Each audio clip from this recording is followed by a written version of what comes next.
TikToka freskuen. Albiste onak ditugu lagunak 200.000 ikustalditik gora ditu dagoeneko. Kolpez-kolpeko bideo bihurriak Fijo versus Silvia Intxaurrondo. Gizonkeri eskuindarra ezkertiarra ere badelako versus kazetaritza profesionala ez dakiguna da, baina zeren prezioan izango den datorkiguna ikusita. Como un hombre de su formación, de su trayectoria, de su nivel, puede difundir sin contrastar una información que afecta a la seguridad nacional, a la seguridad del Estado. Quiero decirle que parece ser que alguien está equivocado y me da la sensación que es usted. Sí.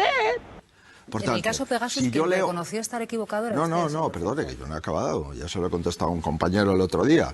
Si yo leo un teletipo por la mañana o por la tarde que me dice eso, pues quizás debería de contrastar más teletipos. Pero esto es lo que me dice un teletipo emitido por una agencia que probablemente, pues a lo mejor no estaba con exactitud. Mucho Goya, ¿eh? Pero lo qué cierto agencia y verdad es que hay un Disculpe, ¿me presidente... recuerda qué agencia lo emitió? No recuerdo. Porque yo he estado buscando el teletipo. Bueno, pues no se preocupe. Yo... Turn down for what?